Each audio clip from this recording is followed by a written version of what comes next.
এগৰাকী যুৱতীয়ে হিয়া ঠাকুৰি কান্দিছে। মাটিত বাগৰি ছটফটাই আছে এজন যুৱক।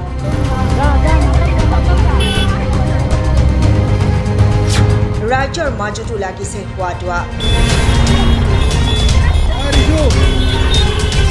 প্ৰকৃততে ঘটনাটো হৈছে কি?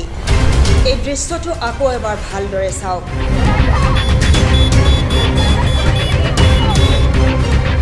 এই দৃশ্যটো হৈছে বাইহাটা চাৰিআলিৰ তেলডিপুৰ ওচৰত।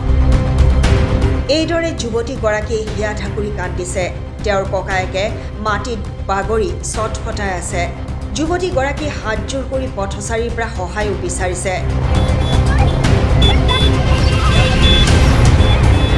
ৰাজ্যৰ মাজতো খোৱা-দোৱা লাগিছে। হৈছে কি এওঁলোকৰ?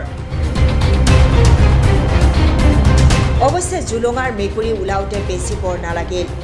প্ৰকৃততে সংগীত গ্ৰুপ অৱ ক্ৰিয়েশ্যনে লেখিকা সমাৰোহ সমিতি, বাইহাটা চাৰিআলিৰ শাখা সমিতি, পোহৰ মহিলা সমিতিৰ উদ্যোগত ড্ৰাগছৰ প্ৰচলনৰ বিৰুদ্ধে বাটৰ নাট প্ৰদৰ্শনৰ কাৰ্যসূচী এয়া ৰূপায়ণ কৰিছে।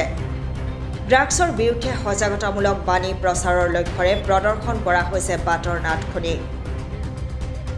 পৰিচালক পংকজ পল্লৱ শৰ্মাৰ দ্বাৰা ৰচিত আৰু পৰিচালিত নাটখনিত বেজেৰাৰ উদয়ন শান্তি নিকেতনৰ সদ্য অনুষ্ঠিত অভিনয় কৰ্মশালাৰ প্ৰশিক্ষাৰ্থীসকলৰ দ্বাৰা প্ৰদৰ্শন কৰা হৈছে এই নাটখন। লগতে 7 দিনীয়াকৈ অনুষ্ঠিত কৰা অভিনয় কৰ্মশালাখনিৰ আজি সফল সামৰণি পৰে।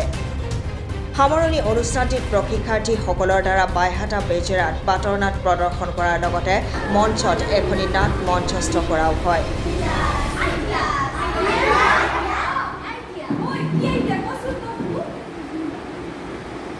আজি বাইহাটা চাৰিআলিত অসম লেখিকা সমাৰোহ পোহৰ মহিলা সমিতিৰ সহযোগত সংগীত গ্ৰুপ অৱ ক্ৰিয়েশ্যনে যোৱা 7 দিন ধৰি বেজেৰাৰ উদয়ন শান্তি নিকেতনত যি নাট্য কৰ্মশালা কৰি আছিলোঁ তাৰ প্ৰডাকশ্যন হিচাপে প্ৰশিক্ষাৰ্থীসকলৰ জৰিয়তে আজি আমি ইয়াত বাইহাটা চাৰিআলিত ড্ৰাগছৰ বিৰুদ্ধে প্ৰতিবাদ জনাইছোঁ। এয়া সাংস্কৃতিক প্ৰতিবাদ।